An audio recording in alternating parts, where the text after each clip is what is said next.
Welcome to Bibleography. Mark chapter 7, verses 1 through 37. Music by Keys of Moon, generously donated by freestockmusic.com. Read by Kelly McClinton. Please remember to like, comment, and subscribe if you've enjoyed my work. That's what keeps creators like myself excited to create. And please, let me know in the comments below what you think of the new motion format. As expensive as it is it really worth it? Thank you for watching. The Pharisees and some of the teachers of the law who had come from Jerusalem gathered around Jesus and saw some of his disciples eating food with hands that were defiled, that is, unwashed. The Pharisees and all the Jews do not eat unless they give their hands a ceremonial washing, holding to the tradition of the elders. When they come from the marketplace, they do not eat unless they wash, and they observe many other traditions, such as the washing of cups, pitchers, and kettles.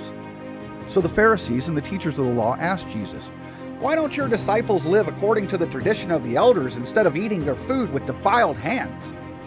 He replied, "Isaiah was right when he prophesied about you hypocrites, as it is written, 'These people honor me with their lips, but their hearts are far from me. They worship me in vain.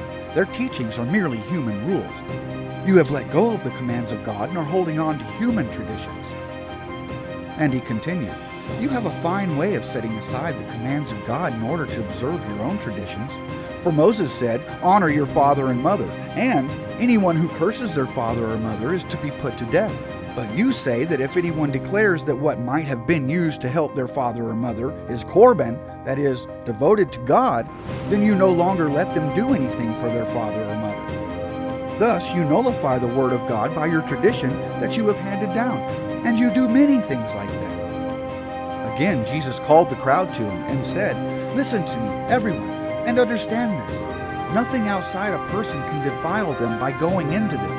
Rather, it is what comes out of a person that defiles them." After he had left the crowd and entered the house, his disciples asked him about this parable.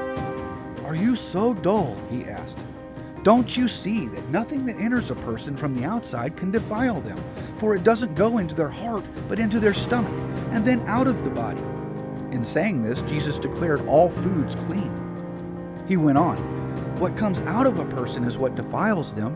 For it is from within, out of a person's heart, that evil thoughts come: sexual immorality, theft, murder, adultery, greed, malice, deceit, lewdness, envy, slander, arrogance, and folly. All these evils come from inside and defile a person." Jesus left that place and went to the vicinity of Tyre. He entered a house and did not want anyone to know it, yet he could not keep his presence secret. In fact, as soon as she heard about him, a woman whose little daughter was possessed by an impure spirit came and fell at his feet. The woman was a Greek, born in Syrian Phoenicia. She begged Jesus to drive the demon out of her daughter. "First, let the children eat all they want," he told her, "for it is not right to take the children's bread and toss it to the dogs." "Lord," she replied, "even the dogs under the table eat the children's crumbs." Then he told her, "For such a reply, you may go. The demon has left your daughter."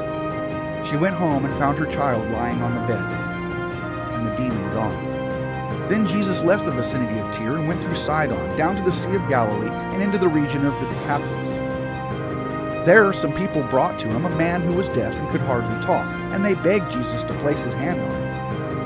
After he took him aside, away from the crowd, Jesus put his fingers into the man's ears. Then he spit and touched the man's tongue.